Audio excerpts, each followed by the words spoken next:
விஜய் கட்சிக்கு வந்து வெளிநாடுகள்லேருந்து கோடிக்கணக்கில் வந்து பணம் வந்திருக்கு. அவங்க வந்து இதை வந்து முறைகேடாக பயன்படுத்தியிருக்காங்க. போக வந்து என்ஐஏ வந்து இந்த இன்வெஸ்டிகேஷனுக்குள்ளே வரப்போகுது. நியாயமாக விசாரிக்கணும்னா நீங்கள் வந்து இங்கே லாட்ரி மாற்றி தான் பிடிச்சி விசாரிக்கணும். ஏன்னா அங்கேருந்து தான் ஃபண்டு வருதுன்னு இங்கே தமிழ்நாட்டை பொறுத்த வரைக்கும் ஒரு யூகங்கள் அதிகமாக போகுது. யார் மூலியமாக வருது அப்படின்னா எங்கேருந்து அது வாங்குச்சு, கட்சியை இப்போ தான் ஆரம்பித்தாங்க, அதுக்குள்ளே எவ்வளோ நிதி, எப்படி கிறிஸ்டியன் மிஷினரிஸுங்கிறது 100% உண்மை தான். டேட்டாஸ் எல்லாம் கலெக்ட் பண்ணும்போது ஒரு 4-5 மிஷினரிஸ்ன்னு வச்சுக்கோங்களேன். எனக்கு தெரிஞ்சது விஜய் டீமுக்கு நிறைய ஃபண்டு வரும். விஜய் கைது செய்யப்படுவார், விஜய் சிக்க போகிறாரு, இப்படி பல தகவல் ஒரு மாதிரி போகப்படலை. கைதாகும் ஜான ஆரோக்கியசாமின்னு செய்தி வந்தோடனே நிர்மல்குமார் பொங்குறாரு. உங்களை தோக்கடிக்கிறதுக்காக வந்திருக்கு ஒரு புரோக்கர். அவர் கைது செஞ்சா என்ன, களி தின்னா உனக்கு என்ன. இந்த கிறிஸ்மஸ் பண்டிகை வச்ச உடனே ஒட்டுமொத்த கிறிஸ்துவர்களும் விஜய் ஓட்டு போட போகிறான்னு அவுத்து விட்டாங்களே, அதெல்லாம் ஒன்றும் கிடையாது. அதெல்லாம் பொய். அந்த கிறிஸ்மஸ் விழாவிலேயே ஒரு தேடப்படும் குற்றவாளி ஒரு ஃபாதர் அங்கே இருக்காரு. கீழே இருக்க ஆளுங்கெல்லாம் கைது பண்ணுவோம் அப்படின்னு ஏதாவது நோண்டிக்கிட்டே இருக்கிறது. ஆமாம், அப்படி நோண்டிக்கிட்டே இருப்போம். அதை ஒரு நோண்ட மாட்டாங்க, குஷியை நோண்டுவாங்க, இப்படி எல்லாரையுமே நோண்டிக்கிட்டே இருப்பாங்க. இது எல்லா தகவலும் உள்ளேருந்து லீக் பண்ணுறது நம்ம ஐஆர்எஸ் அருண்ராஜ் அதிகாரி தான். அவர் தான் அந்த லீக் பண்ணுறது எல்லாம். இப்போ ரீசெண்டாக நம்ம வந்து இந்த ஜனநாயக கேஸ் வந்து ஹியரிங் வருது. ப்ரொடியூசர்ஸ் மத்தியில் பயங்கர கோவம் இவங்க மேலே, டீம் மேலே, விஜய் மேலே, எல்லோரும் மேலே. இதுக்கப்புறம் அவங்களுக்கு 10 நாள் லீவ், கண்டினியூஸ் லீவ் கிடைக்காது. ரிலீஸ் பண்ணால் எலெக்ஷனுக்கு அப்புறம் தான் ரிலீஸ் பண்ணணும். உங்கள் மத்திய அரசாங்கம் கிளியரன்ஸ் கொடுத்தாலும் அவங்க உடனே ரிலீஸ் பண்ணுறதுக்குலாம் ரெடியாக இல்லை. கொஞ்சம் தள்ளி போட்டு தான் பண்ணுறாங்க. ஆமாம், கொஞ்சம் தள்ளி போட்டு எலெக்ஷன் நெருங்கும் போது நல்லா ஒரு ப்ரொமோஷன், இன்னும் படத்துக்கான ப்ரொமோஷன்லாம் வா, உன்னோட ஒட்டுமொத்த குடுமையை நான் கையில் வச்சுக்கிறேன், நீ ஆடவே கூடாது. ஒன்று ஜனநாயகம் படம், 2வது கரூர் விவகாரம், இப்போ என்ஐஏ கையிலே வச்சுக்கிறேன். எப்பெல்லாம் நீ லைட்டாக எகிறியோ அப்போல்லாம் நான் இதை தட்டுவேன். எப்படி இப்போ நீ லைனில் வரிசையில் நிற்கிறாங்க எல்லாரும், எடப்பாடி பழனிசாமி, எஸ்பி வேலுமணி, அன்புமணி, இப்படி எல்லா லைனில் நிற்கிறாங்க. அந்த கடைசி வரிசையில் நீயும் போய் நில்லு போ, அங்கே நின்று அப்படியே வா, நான் சொல்லும் போது வா அப்படின்னு டெல்லி வந்து பந்தாடுறதுக்கான. தமிழ்மிட் நேயர்களுக்கு வணக்கம். இன்றைக்கி நம்ம கூட ஜேர்னலிஸ்ட் சேகுவார் அவர்கள் இணைஞ்சிருக்காங்க. வணக்கம் சார். வணக்கம். வணக்கம் பிரதர். ஆக்சுவலாக வந்து நேற்று வந்து விஜய் அவர்கள் வந்து சிபிஐ விசாரணை போயிருந்தாப்புல, அந்த டைமில் இன்னொரு பெரிய பூதம் ஒன்று வந்து கிளம்பியிருக்கு. அதாவது விஜய் கட்சிக்கு வந்து வெளிநாடுகள்லேருந்து கோடிக்கணக்கில் வந்து பணம் வந்திருக்கு, அவங்க வந்து இதை வந்து முறைகேடாக பயன்படுத்தியிருக்காங்க அப்படின்ற மாதிரி சொல்லியிருக்காங்க. அது போக வந்து என்ஐஏ வந்து இந்த இன்வெஸ்டிகேஷனுக்குள்ளே வரப்போகுது அப்படின்ற மாதிரி செய்திகள் வருது. நீங்கள் அந்த நியூஸ்லாம் பார்த்துருப்பீங்கன்னு நினைக்கிறேன். எப்படி இருக்குது? ஆனால் நமக்கு எல்லாமே ஒரு தகவலாக வந்துக்கிட்டே இருக்கும். அது பாஜகவாக இருந்தாலும் சரி, தவேகாவாக இருந்தாலும் சரி, ஒரே சாயல் தான். எல்லாமே நமக்கு தகவல் தான். சிபிஐ குற்றப்பத்திரிகையில் விஜய் பெயர் சேர்ப்பு, அப்புறம் ஏதாவது ஜான் ஆரோக்கியசாமி கைது, இந்த மாதிரி தகவலாக தான் நமக்கு வரும். நியாயமாக விசாரிக்கணும்னா நீங்கள் வந்து இங்கே லாட்ரி மாற்றி தான் பிடிச்சி விசாரிக்கணும். ஏன்னா அங்கேருந்து தான் ஃபண்டு வருதுன்னு இங்கே தமிழ்நாட்டை பொறுத்த வரைக்கும் ஒரு யூகங்கள் அதிகமாக போகுது. யார் மூலிமா வருது அப்படின்னா அவங்க மருமக மூலிமா, ஆதவர்ஜனா மூலிமா வருது அப்படின்னு பேசிகிட்டு இருந்தாங்க. ஏன்னா இந்த 20 லட்ச ரூபா பணம்லாம் கொடுத்துருக்காங்கல்ல, அதெல்லாம் ஃபர்ஸ்ட்லேருந்தே அவர் தான் வந்து மாநாட்டுக்கெலாம் ஃபண்ட் பண்ணுறாரு அப்படின்லாம் பேர் வரும்போது எப்படி அந்த யாருடைய பணம், கட்சி நிதியா? கட்சி நிதினா 2 வருஷத்தில் ஏது ஒரு கட்சிக்கு இவ்வளோ நிதி எங்கேருந்து அது வாங்குச்சு? கட்சியை இப்போ தான் ஆரம்பித்தாங்க, அதுக்குள்ளே எவ்வளோ நிதி, எப்படி இப்போ விஜய் சொந்த பணத்தை கொடுத்தாரா? இப்படி பல கேள்விகள்லாம் வரும். அப்போ இந்த யுகங்களில் மத்திய அரசாங்கம் எண்ணெயை வச்சு ஏவுறதுங்கிறது இருக்குல்ல, இது எல்லாமே எப்படின்னா விஜய் பந்தாடுறதுக்கு தான். இப்போ விஜய் வந்து ஒருவேளை வெளிநாட்டிலேருந்து பணம் வாங்கியிருக்கார், அது உறுதி அப்படின்னா பந்தாடுறது. இப்போ சீமானை எப்படி பந்தாடுறாங்க? வெளிநாட்டிலேருந்து பணம் வாங்கினாருன்னு தானே பந்தாடுறாங்க. அந்த கேட்டகரியில் விஜயை உள்ளே வச்சு பந்தாடுவாங்க. இப்போ எப்படி 18 வந்து பெகாசஸ் விவகாரம் வரும்போது சீமானுடைய 2 முகம் மாறுறதுக்கான அதுதான் நேரம். 2018 தமிழ்நாட்டில் பெகாசஸில் 2 பேரோட பேர் அடிப்படுது. ஒன்று சீமான், இன்னொன்று திருமுருகன் காந்தி அண்ணன். அவர் 2 பேர் தான். அவர் சில விஷயங்களுக்கு அடிப்படையில், எதுக்குமே அடிப்படையில் அவர் தனியாக, அதனால் அவருடைய ஊடக வெளிச்சம் எல்லாத்தையும் அவர் தான் கட் பண்ணி விட்டாங்க. இப்போ நீங்கள் திருமுருகன் காந்தி ஒரு போராட்டம் நடத்தினா அது பெரிய செய்தியாக வராது. சீமான் 4 பேர் முன்னாடி மாடு மேய்ச்சாருன்னா பெரிய செய்தியாக வரும். அப்போ இந்த மாதிரி ஊடக வெளிச்சத்தை முழுக்க இவர் திருப்பினாங்க. காரணம் என்னென்னா, நீ 2018 வரைக்கும் நீ முற்போக்காளராக இருந்தல, அப்படியே சங்கியாக மாறு, கருப்பு சங்கியாக மாறு. இப்போ விஜய்க்கு அந்த ட்ராப் தான். நீ வா, உன்னோட ஒட்டுமொத்த குடுமையை நான் கையில் வச்சுக்கிறேன், நீ ஆடவே கூடாது. ஒன்று ஜனநாயகம் படம், 2வது கரூர் விவகாரம், இப்போ என்ஐஏ கையிலே வச்சுக்கிறேன். எப்பெல்லாம் நீ லைட்டாக எகிறியோ அப்போல்லாம் நான் இதை தட்டுவேன். எப்படி இப்போ நீ லைனில் வரிசையில் நிற்கிறாங்க எல்லாரும், எடப்பாடி பழனிசாமி, எஸ்பி வேலுமணி, அன்புமணி, இப்படி எல்லா லைனில் நிற்கிறாங்க. அந்த கடைசி வரிசையில் நீயும் போய் நில்லு போ, அங்கே நின்று அப்படியே வா, நான் சொல்லும் போது வா அப்படின்னு டெல்லி வந்து பந்தாடுறதுக்கான வேலை இதெல்லாம். உண்மையிலே வந்து கரூர் சம்பவத்துக்கு விஜய் தான் தொடர்பு, முழு ஆதாரங்கள் கிடச்சிருச்சுனாலும் விஜயை கைது பண்ண மாட்டாங்க. வச்சு இப்படி ஜாலியாக பந்தாடுவாங்க. எப்படி அதிமுக இவ்வளோ நாள் வந்து அவங்க நினச்சா அந்த வழக்கெல்லாம் ஈஸியாக முடிக்கல. நீங்கள் வந்து திடீர்னு ஒரு பெரிய டீம் கரூரில் இறங்குது, விதவிதமாக நம்ம கேள்விப்படாத கேமராவை எடுத்துகிட்டு வர மத்திய அமைச்சகம்லேருந்தே வந்து பெரிய பெரிய வேலையெல்லாம் பண்ணுறாங்க. அதை இந்நேரம் கண்டுபிடிச்சிருக்கலாம். ரொம்ப அந்த ஊர் மக்களை ஒரு 10 பேரை இதை இன்வெஸ்டிகேட் பண்ணி யாருன்னு கேட்டாலே கண்டுபிடிச்சிருவாங்க யாரா அதுன்னு. ஊர் திருவிழாவில் கலவரம் நடக்குது, எவனோ ஒரு 4 சல்லி பையன் உள்ளே வந்து அடிச்சிட்டாங்க அப்படின்னா விசாரிங்கடா, பஞ்சாயத்து கூட்டுங்கடா, விசாரிங்கடா அப்படின்னா அந்த 4 பேர் எவனா 10 கிராமம் தண்டி இருப்பான், தூக்கிட்டு வந்துடுவாங்க. சாதாரண ஒரு கிராமத்தில் இருக்க பவரே அவ்வளோ வேலை செய்யுதுன்னா இவங்கள்ட்ட ஒட்டுமொத்த நெட்வொர்க்கும் இருக்குது. நினச்சிருந்தா பண்ணியிருக்கலாம், ஆனால் இப்போ வரைக்கும் பண்ணவும் மாட்டாங்க. அது நம்ம வந்து ஏன்னா இவ்வளோ நாள் சிபிஐயோட வழக்குகளோட பட்டியல் எடுத்து பார்த்தோன்னா 1-2 தான் முடிச்சு வச்சுருக்காங்க. அதனால் இதுவும் வந்து எது இருக்கும், எதுக்குன்னா இந்த தேர்தல் வரைக்கும் விஜய் வச்சுக்கிட்டு ஜாலியாக பந்தாடுவாங்க, அவ்வளோதான். ஓகே, ஆக்சுவலாக ஒவ்வொரு வாட்டியும் வந்து அந்த சிபிஐ விசாரணைக்கு போகும்போது வித்தியாசமான தகவல்கள் வருது. இப்போ கூட வந்து அந்த வெளிநாட்டிலேருந்து பணங்கள் வருது அப்படின்றது வந்து ஜான ஆரோக்கியசாமி மூலமாக தான் வந்து இந்த விஷயங்கள்லாம் வந்து பண்ணப்பட்டிருக்கு. இந்த டிரான்சாக்ஷன் வந்து வெளிநாட்டிலேருந்து இந்த கிறிஸ்டின் மிஷனரிஸ்லேருந்து காசு வருது அப்படின்ற மாதிரிலாம் சொல்கிறாங்க. ஆக்சுவலாக நேற்று வந்து ஒரு செய்தி, இந்த இதுக்கு பதில் சொல்கிறேன். நேற்று வந்த இந்த கட்சி வந்து ஒட்டுமொத்தமாக நேற்று சோஷியல் மீடியா, ஆன்லைன், ஆஃப்லைன் எல்லா இடத்துலையும் கோவப்பட்டாங்க. ஏன் கோவப்பட்டாங்க அப்படின்னா, இவ்வளோ நாள் விஜய் கைது செய்யப்படுவார், அப்புறம் வந்து விஜய் வந்து கரூர் வழக்கில் அவரை சிபிஐ சம்மன் அனுப்ப போகுது, விஜய் சிக்க போகிறாரு, விஜய் பி டீமு, விஜய் பாஜகவோட கூட்டணி, இப்படி பல தகவல் ஒரு மாதிரி கோவப்படலை. ஜான ஆரோக்கியசாமி சம்மன் அனுப்ப போகிறாங்க, கைதாகும் ஜான ஆரோக்கியசாமின்னு செய்தி வந்த உடனே நிர்மல்குமார் பொங்குறாரு. அவங்க கட்சிக்கு வேலை செய்ய வந்து ஒரு புரோக்கர். இதுக்கு முன்னாடி அந்த புரோக்கர் எங்கே வேலை செஞ்சாருன்னா சீமானுக்கு வேலை செஞ்சார், தோற்று போயிட்டார். சீமான் அன்புமணிக்கு வேலை செஞ்சார், தோற்று போயிட்டார். அந்த மாதிரி உங்களை தோக்கடிக்கிறதுக்காக வந்திருக்கு ஒரு புரோக்கர், அவ்வளோதான். அவர் கைது செஞ்சா என்ன, செயலுக்கு போனா என்ன, களி தின்னா உனக்கு என்ன, கோவப்படுறாங்க. சோஷியல் மீடியா முழுக்க ஊடகங்கள்லாம் அறத்தோடு செயல்படணும். அறத்தை பற்றி இவங்க சொல்லித்தரேன், ஆஹா அறத்தை பற்றி நீங்களாம் சொல்லித்தரேன், அப்போ நம்ம அப்படி கேட்க வேண்டியது. அப்போ இந்த பேச்செல்லாம் வருதுல்ல, கிறிஸ்டியன் மிஷினரிஸுங்கிறது 100% உண்மைதான். நான் ஒரு சில டேட்டாஸ் எல்லாம் கலெக்ட் பண்ணும்போது சில கிறிஸ்டியன் மிஷினரிஸ் இருக்குது.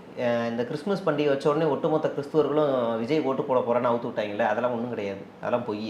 அந்த கிறிஸ்மஸ் விழாவிலேயே ஒரு தேடப்படும் குற்றவாளி ஒரு ஃபாதர் அங்கே இருக்கார். அவர் எப்படி ஃபாதர் ஆனார், ஞானஸ்தானம் எடுத்தாருன்றே ஒரு மர்மம். அதெல்லாம் கூட நான் பிரேக் பண்ணியிருக்கேன் என்னோடய சேனலில். இந்த கிறிஸ்டின் மிஷினரிஸில் ஆதரவற்றவர்களை படிக்க வைக்கிறது, இந்த கிறிஸ்டின் மிஷினரிஸ் எப்படி இயங்குச்சுன்னு சொல்கிறேன். ஒரு ஆளை தேர்வு செய்வாங்க, MSW படிக்க வைக்கிறது, அவங்கள பிஹெச்டி வந்து வெளிநாட்டுக்கு அனுப்பி அவங்களோட மிஷினரிஸில் சீக்கிரமாக பிஹெச்டி பண்ண வைப்பாங்க. இப்போ நீ இந்தியாவில் பிஹெச்டி பண்ணோன்னா HODக்கு ஏதாவது பண்ணணும், அது இது நிறைய ப்ராசஸ் இருக்குது, அதெல்லாம் நிறைய வரும். கிட்டத்தட்ட ஒரு 4-5 வருஷமாக தான் ஆகிடும் இந்தியாவில் நீங்கள் பிஹெச்டி பண்ணணுன்னா. அப்போ இந்த MSW ஸ்டூடெண்ட்ஸை அங்கே போய் பிஹெச்டி பண்ண வச்சுட்டு இங்கே வந்துடுவாங்க. இங்கே வந்ததுக்கப்புறமா இந்த கேடட்ஸ் என்ன செய்வாங்கன்னா, மலைவாழ் கிராமங்களுக்கு போகிறது, அங்கே போய் ஆன்னு எழுதி தரது, பேச சொல்லித்தரது, ஸ்லம்ஸில் போய் க்ளீன் பண்ணுறது, ஸ்லம்ஸில் இருக்கவங்களுக்கு ஏதாவது தையல் மிஷின் வாங்கி தரது, ஊனமுற்றவர்களுக்கு ஏதாவது உதவி செய்கிறது, இப்படியான சோஷியல் சர்வீஸ் எல்லாமே இவங்கெல்லாம் பண்ணுவாங்க. CSR ப்ராஜெக்ட் மாதிரியும் பண்ணுவாங்க. இந்த வேலைலாம் இவங்களோட வேலை இதுதான். ஆனால் இப்போ இந்த டீம் அப்படியே பொலிட்டிக்கலாக கன்வெர்ட் ஆகுது. எப்படி கன்வெர்ட் ஆகுதுன்னா, இப்போ இன்றைக்கி இருக்க அரசியல் கட்சிகள்லாம் ஊழல் கட்சிகள். சிறந்த கட்சியாக இன்றைக்கி வந்து ஒரு புது கட்சி வருது, அதையே நம்ம தேர்வு செய்யக்கூடாது அப்படின்னு நான் தமிழில் பேசுனேன்னா போடா முட்டா பயிலன்னு ஸ்வைப் பண்ணிட்டு போயிடுவாங்க. இப்போ நான் சொன்னதை நான் இங்கிலீஷில் சொல்கிறேன். Nowadays all parties are very scam. Why we are choosing a new party? It must be in TVK அப்படின்னா ஒருத்தன் யோசிப்பேன், இங்கிலீஷில் பேசுகிறான்டா, ஏதோ இருக்குடா அப்படின்னு. ஒரு பொண்ணு 2 ஐடி வச்சுக்கிட்டு, ஒன்று சோஷியல் சர்வீஸாக போகுது, இன்னொரு ஐடியா தாவேக்காவுக்காக பிரச்சாரம் பண்ணிக்கிட்டு இருக்கு. அந்த பொண்ணை ட்ராக் பண்ணி ஒரு 10 பேரை பிடிச்சி வச்சுருக்கு. இவங்க எல்லாருமே மிஷினரிஸ் மூலிமா படித்து இந்தியா முழுக்க பல ஸ்லம்ஸில் போய் சோஷியல் சர்வீஸ் பண்ணிகிட்டு இருந்தவங்க இன்றைக்கி கட்சி வேலையை செய்ய ஆரம்பிக்கிறாங்க. நான் ஏன் தாவேக்காவை சூஸ் பண்ணேன் அப்படின்னு ஒருத்தன் தமிழில் சொல்கிறதுக்கும் ஒய் ஐ சூஸ் டிவிகே அப்படின்னு சொல்கிறதுக்கும் வித்தியாசம் இருக்குது. இங்கிலீஷில் சொல்கிறாங்க, படித்தவனே தேர்வு செய்கிறான்டா. இந்த வேலையை இவங்க பண்ணுறானுங்க. இந்த கிறிஸ்டின் மிஷினரிஸில் இருந்து கிட்டத்தட்ட ஒரு 4-5 மிஷினரிஸ்ன்னு வச்சுக்கோங்களேன். எனக்கு தெரிஞ்சது விஜய் டீமுக்கு நிறைய ஃபண்டு வருது, நிறைய இறக்க ஆரம்பிச்சிட்டாங்க. இவங்க லாபிஸ் ஃபுல்லாக கிறிஸ்டின் மிஷினரிஸாகவே இருக்கும். முழுக்க கிறிஸ்டின் மிஷினரிஸாகவே இயங்க ஆரம்பிச்சிட்டாங்க. நீங்கள் கட்சிக்குள்ளே சேர்ந்த சமீபத்தில் சேர்ந்த பல பேரை நீங்கள் குறிப்பிட்டு சொல்ல முடியும், நபர்களோட சொல்ல முடியும். இது அந்த கிறிஸ்டியன்ஸ்க்கான கட்சியாகவே மாற்றுறதுக்கான வேலைகளும் ஒரு பக்கம் நடக்குது. அப்படி போயிடக்கூடாதுன்னு என்கிட்ட வான்னு பந்தாடுறதுக்கான வேலையை பாஜக பண்ணுது. பெரிய ஃபண்டு கிறிஸ்டின் மிஷினரிஸ் இங்கே இறக்குறாங்க, அதில் எந்த மாற்றமும் இல்லை, இறக்குறாங்க, உண்மைதான் அது. இப்போ இது வந்து என்ஐஏ வந்து இன்வெஸ்டிகேஷன் மாதிரி உள்ளே வரும்போது வந்து இன்னும் பெரிய சிக்கலுக்கு வந்து வழிவகுத்துரும்ல. அடுத்து வந்து இடி இறங்க வாய்ப்பு இருக்குது, அந்த மாதிரிலாம் போகுதுல்ல. ஸோ மொத்தமாக வந்து கொத்தா சிக்கிட்டாங்க. இவங்க வந்து இப்போ இஸ்லாம் கட்சி ஒன்று ஏதோ ஒரு கட்சியை தடை பண்ணாங்க கொஞ்ச நாளைக்கு முன்னாடி. எதுக்கு என்ஐஏ தான் தடை பண்ணுச்சு, இவங்க வந்து ஒரு தொடர்பு இருக்குன்னு. அந்த அளவுக்கு விஜய்கிட்ட வைப்ரண்ட்டாக இறங்க மாட்டாங்க. ஏன்னா இங்கே வந்து விஜய்கிட்ட வந்து ஒரு தமிழ்நாடுன்ற ஒன்று இருக்குல்ல, அங்கே வந்து ஒரு சில யங்ஸ்டர்ஸோட ஓட்டர்ஸ் இருக்குது. டைரெக்டாக அப்படி கை வச்சுட்டா நம்ம பெருசாக அடி வாங்குவோம், பிஜேபியோட உள்ள நுழைய முடியாது, அதனால் அப்படி இறங்க மாட்டாங்க. கொஞ்சம் குடைச்சல் கொடுத்துக்கிட்டே இருப்பாங்க. நீ ஏதாவது செய்யணும், இல்லைனா உள்ள கீழே இருக்க ஆளுங்கெல்லாம் கைது பண்ணுவோம் அப்படின்னு ஏதாவது நோண்டிக்கிட்டே இருக்கிறது. ஆமாம், அப்படி நோண்டிக்கிட்டே இருப்போம். தேவைப்பட்டால் இவர் ஆதவர்கள் நோண்ட மாட்டாங்க, புஷியை நோண்டுவாங்க, இப்படி எல்லாருமே நோண்டிக்கிட்டே இருப்பாங்க. இது எல்லா தகவலும் உள்ளேருந்து லீக் பண்ணுறது நம்ம ஐஆர்எஸ் அருண்ராஜ் அதிகாரி தான். அவர் தான் அந்த லீக் பண்ணுறது எல்லாம், எங்கேருந்து என்னென்ன வருது எல்லாமே பண்ணுறது அவர் மட்டும்தான். வெளியில் அதிகாரிகளுடைய சர்க்கிள்லேருந்து உள்ளே வந்த ஒரு ஆள். இங்கே நடக்கிறது எல்லாத்தையும் வெளியில் லீக் பண்ணுறது, எல்லா வேலையும் பண்ணுறது இவர் தான். இவருக்கு எப்படியாவது தனியாக மேலே வந்துடணும்னு ஒரு ஆசை. இதில் ட்விஸ்ட் என்னென்னா, ஜான ஆரோக்கியசாமி விஜய்கிட்ட டைரெக்டாக பேசுகிறது ஜான ஆரோக்கியசாமி, புஷி ஆனந்த். இதை தாண்டி ஜெகதீஷ் பழனிசாமி, 4வதாக ஒரு கேரக்டர் இருக்குது. அவர் தான் வந்து ஐஆர்எஸ் அதிகாரி, முன்னாள் ஐஆர்எஸ் அதிகாரி. ஆதவர்ஜனா கூட அந்த லிஸ்ட்டில் இல்லை. அவர் டம்மி, அவர்லாம் கட்சிக்குள்ளே ஒரு டம்மி பீஸு, சும்மா காசுக்கு மட்டும் யூஸ் பண்ணிப்பாங்க, அவ்வளோதான். அவரெல்லாம் ஒரு ஆளும் கிடையாது, டேரெக்டாலாம் விஜய்கிட்ட பேசவே முடியாது. ஆனால் பார்த்தா அப்படியே பாவலா காட்டுவோம் பக்கத்தில் இருக்க மாதிரி. இதெல்லாம் அந்த லிஸ்ட்டில் இப்போ லாஸ்ட்டாக நம்ம செங்கோட்டையன் அவர்லாம் கிடையவே கிடையாது. செங்கோட்டையன் பேசணுன்னா செங்கோட்டையன் பக்கத்தில் ஒரு ஆள்கிட்ட சொல்லி, அவர் வந்து இங்கே ஒரு ஆள்கிட்ட சொல்லி, அவர் இன்னொருத்தர்கிட்ட சொல்லி, புஷிகிட்ட சொல்லி, புஷி ஏற்பாடு பண்ணால் தான் செங்கோட்டையனே பார்க்க முடியும். எதுக்குடா இந்த சனியை முடிச்ச தலைவலி வேலைன்னு சொல்லிட்டு அவர் தனியாக கட்சி நடத்திக்கிட்டு இருக்காரு. ஓகே, அவர் தனியாக நடத்திக்கிட்டு இருக்காரு. இவர் நீங்கள் வந்து பாருங்கள், இந்த கட்சியில் வேலை செய்கிற ஒரே ஆள் செங்கோட்டையன் மட்டும்தான். மற்றபடி இந்த கட்சி வந்து இப்போ ஐஆர்எஸ் அதிகாரி எப்படியாவது புஷியோட இடத்துக்கு போகணுன்றதான் அவருடைய மோட்டிவ். புஷி தலைமறைவாக இருக்கும்போது ஐஆர்எஸ் அதிகாரி ஃபுல் ஃப்ளெஜ்ஜில் கட்சி வேலை செஞ்சார், பயங்கரமாக இறங்கி வேலை செஞ்சார். இப்பயும் பயங்கரமான வேலைகள்லாம் என்ன போகிற இடத்துல அடி வாங்குறாரு, அதுதான் அசிங்கமாக இருக்குது. அந்த ரீசெண்டாக நடந்த இங்கே வந்து நீங்கள் அரசியல்லாம் பேசாதப்பா, ஒழுக்கமாக இறங்குன்னு சொல்லி, அதுவும் ஒரு நிற்க போகிற எம்எல்ஏவாக நிற்க போகிற அந்த தொகுதி தான் அவர் சீட்டும் கேட்டுக்கிட்டு இருக்காரு. அந்த தொகுதியிலேயே அவருக்கு அங்கே தான் அவ்வளோதான் மரியாதையாக இருக்குது. அவர் தான் இப்போ அந்த லாபியெல்லாம் பண்ணிக்கிட்டு எல்லா வேலையும் பண்ணிக்கிட்டு இருக்காரு. இப்போ ரீசெண்டாக நம்ம வந்து இந்த ஜனநாயகம் கேஸ் வந்து இப்போ ரொம்ப ஓடிக்கிட்டு இருக்குல்ல, ஹைகோர்ட்டில் வந்து இன்றைக்கி வந்து கேஸ் வந்து ஹியரிங் வருது. இது வந்து இப்போ திருப்பி வந்து தள்ளி போகிறதுக்கு வாய்ப்பு இருக்குது அப்படின்ற மாதிரிலாம் சொல்லப்படுது. ப்ரொடியூசர்ஸ் மத்தியில் பயங்கர கோவம் இவங்க மேலே, டீம் மேலே, விஜய் மேலே, எல்லார் மேலேயுமே. இன்வெஸ்டர்ஸுக்கு தான் அதிக கோவம். இது தேவையில்லாத வேலை, நினச்சிருந்தா படத்தை ரிலீஸ் பண்ணியிருக்கலாம். இதுக்கப்புறம் அவங்களுக்கு 10 நாள் லீவ், கண்டினியூஸ் லீவ் கிடைக்காது. ரிலீஸ் பண்ணால் எலெக்ஷனுக்கு அப்புறம் தான் ரிலீஸ் பண்ணணும். எலெக்ஷன் ஒட்டி எனக்கு தெரிஞ்சு தேர்தல் வந்து தேதி போட்டாலும் வந்து நெருக்கத்தில் வந்து பண்ணக்கூடாது, கூட வாய்ப்பு பண்ணக்கூடாது இந்த மாதிரி சொல்கிறாங்க. ஆமாம், பண்ணக்கூடாது. இவர் தேர்தலில் நிற்கிறாருன்னா, அவர் படம் ரிலீஸ் ஆகுது, அரசியல் சார்ந்த படம் ரிலீஸ் ஆகுதுன்னா அது ஒரு ஏன ப்ரொமோஷன், அது ரிலீஸ் பண்ணக்கூடாது, அது விதி இருக்குது. அப்போ இது வேற பிரச்சனையாயிருச்சு. இனிமேல் ரிலீஸ் பண்ணாலும் படம் அவ்வளோ கலெக்ஷன் எடுக்குமா எடுக்காதான்னு வேற தெரியலை. நீங்கள் என்ன தான் சோஷியல் மீடியாவில் படம் ஆகா ஓஹோ கேசரி இல்லைடா, இது பொங்கல்லடா, வடகரிடா, வடகரி இல்லைடா, இது ஊத்தாப்பம்டான்னு நம்ம என்ன வடகசினாலும் வந்து படம் வந்து பெரிய கலெக்ஷன் எடுக்காது. அந்த ஒரு பெரிய வாய்ப்பை தவற விட்டாங்க. ரெண்டாவது, இவங்க வந்து இதுக்கு பின்னாடி ஒரு பாலிடிக்ஸும் இருக்குது. இந்த பராசக்தி படத்தோட ஜனநாயகனை ரிலீஸ் பண்ணியிருந்தாங்க அப்படின்னா இது வருமான ரீதியாக ரெண்டும் பேலன்ஸ் ஆகிருக்கும். ஆனால் அவங்க எதிர்பார்த்தது என்னென்னா, பெரிய வருமானம் எதிர்பார்க்குறாங்க. 10 நாள் லீவு, எந்த படமும் காம்படிஷன் இருக்கக்கூடாது, பெரிய படமாக ரிலீஸ் பண்ணணும் அப்படின்னு தான் எதிர்பார்த்தாங்க. நீங்கள் டிடிடியோ இல்லை வாத்தியாரோ இதெல்லாம் நீங்கள் நினச்சி பார்த்தோமா இந்த பொங்கலுக்கு ரிலீஸ் ஆகும்னு? எனக்கு தெரிஞ்சு நினச்சி பார்த்துருக்க மாட்டாங்க. டேட்டே அனௌன்ஸ் பண்ண மாதிரியே எனக்கு தெரியவே இல்லை. வாத்தியார் கேஸில் இருந்துச்சு, டிடிடி எப்போ ரிலீஸ் ஆகும்னே தெரியாமல் இருந்துச்சு. திடீர்னு உள்ள ஃபோர்ஸில் வந்து இறக்குனாங்க. நான் வரக்கூடாதுன்னு சொல்ல, வரட்டும், இப்படி ஃபோர்ஸில் வந்து இறக்குறாங்க. அப்போ இந்த படத்தில் பார்க்கும்போது இதோட நம்ம ஜனநாயகன் போயிடுச்சு, ஃப்ளாப் ஆகிடுச்சு, இனிமேல் ரிலீஸ் ஆகாது பொங்கலுக்குன்னு தெரிஞ்சு போச்சு. ஃபோர்ஸாக இந்த படம் இறக்குன மாதிரியே ஒரு டவுட் இருக்குது. சரி, அது ஒரு பக்கம் இருக்கட்டும். இந்த பொங்கலுக்கு சிங்கிளாக வந்து நிறைய கலெக்ஷன் எடுக்கணும், பெரிய கலெக்ஷன் எடுக்கணும், ஒரு பீக்கை ரெடி பண்ணி வச்சுருந்தாங்க, நல்லா பெருசாக எடுக்கணும் அப்படின்னு. கரெக்டாக பராசக்தி வரும்போது இது வேலைக்கேவாது, நம்ம நினச்ச வருமானம் வராதுன்னு சொல்லிட்டு சைலண்ட் ஆகி இவங்களும் அதை பெருசாக ஃபோர்ஸ் பண்ணலை. ஏன்னா இந்த படம் இந்த டைமில் ரிலீஸ் ஆகணும் அப்படின்னா பெரிய ப்ரெஷர் போட்டிருப்பாங்க, பயங்கர ஸ்ட்ரெஸ்ஸாக இருக்கும். நீங்கள் வந்து படத்தை சென்சாருக்கு அனுப்பின டேட் இருக்குல்ல, இந்த தணிக்கைக்கு டேட் இருக்குல்ல, அதெல்லாம் அது ஒரு டேட் ஒரு போன மாதமே அனுப்பிட்டாங்க. டிசம்பர் 19. ஆமாம், போன மாதமே அனுப்பிட்டாங்க. அவங்க அரசியல் பண்ணி வர விடாமல் நாசம் பண்ணிட்டாங்க. ஜெயநாயகன் போகல. சம்மன் எப்போ அனுப்புனாங்க சிபிஐ விசாரணைக்கு? அதுக்கப்புறம் தான் அனுப்புறாங்க. விஜய்க்கு அனுப்புகிறாங்க.